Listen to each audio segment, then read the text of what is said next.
English Grammar, Lesson 6. Topic: Verb tenses.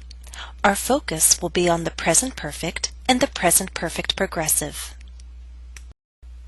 Part 1. The present perfect. We'll practice forming this tense and understanding this tense.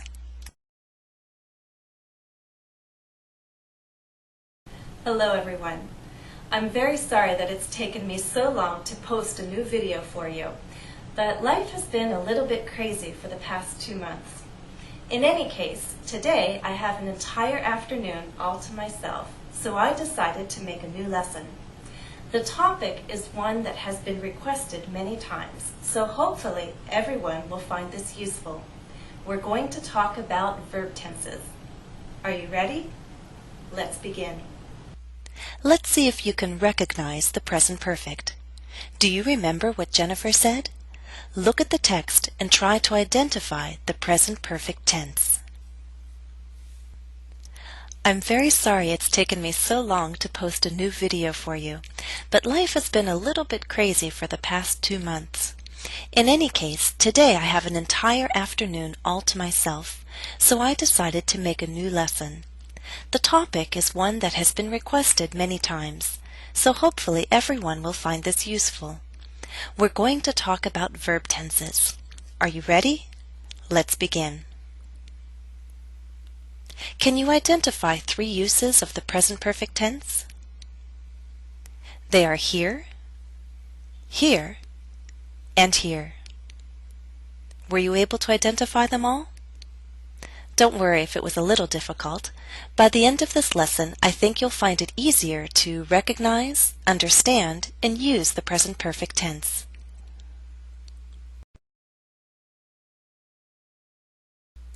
Let's talk about forming this verb tense. The present perfect requires 2 verbs, a helping verb and a main verb. Our helping verb will be either have or has. The main verb will be a past participle. That's the 3rd form of a verb. For example, eaten for eat, driven for drive, been for be, and so on. Now I said that our helping verbs are either have or has. These helping verbs contract with pronouns.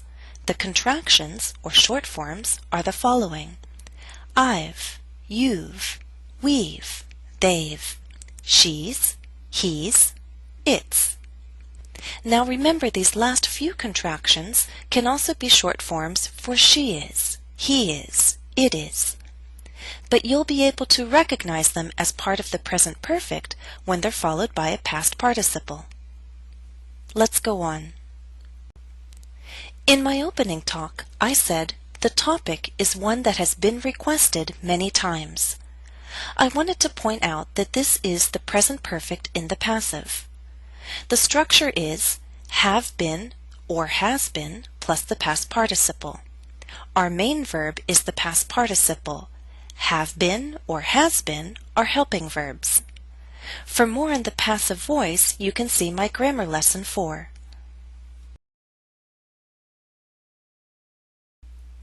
Exercise. Complete the sentences with the present perfect. A little bit about my past. Let's do number 1 together. In the second sentence, we need to form the present perfect. Our main verb is be. What is the past participle of be? Been. Now we need to choose a helping verb. Our subject is we. Our helping verb then is have. Our correct statement is, this is my husband. We have been married for 11 years. With the contraction, the sentence changes to, we've been married for 11 years. Try number 2 by yourself. Answer: I have lived in the Boston area since 2001. Before that, I spent time in Russia with my husband. Now using a contraction, that first sentence changes to, I've lived. Now try number 3.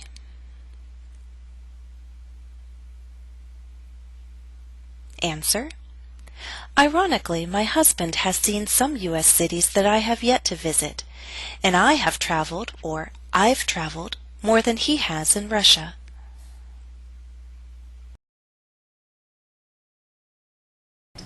I told you that my life has been a little bit crazy for the past 2 months. I said has been crazy because I want to explain that the craziness began about 2 months ago and it continues till now. So the first reason why we use the present perfect is to connect the past to the present. Something began in the past and it continues till now. Again, why do we use the present perfect? Our first and most basic reason is to make a connection between the past and the present, to state that something, such as a condition or a situation, began in the past and continues to the present. Now I want you to remember that as I begin to list all these reasons for using the present perfect, that sometimes more than one reason can explain why we're using this tense in a sentence. Okay? Let's be certain you understand the first reason for using the present perfect, which is to make a connection between the past and the present. Our first example: life has been crazy for the past 2 months. My current situation then is crazy, and by using the present perfect, I'm telling you that it was crazy in the past and it continues to be crazy now. Second example: I've thought about making a DVD of lessons. Here, by using the present perfect, I'm telling you that I had this thought in my mind in the past, and I continue to have it in my mind now, in the present.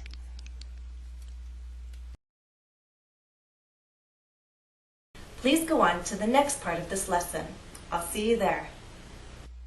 Be sure to go on to part 2, and I'll explain more reasons for using the present perfect.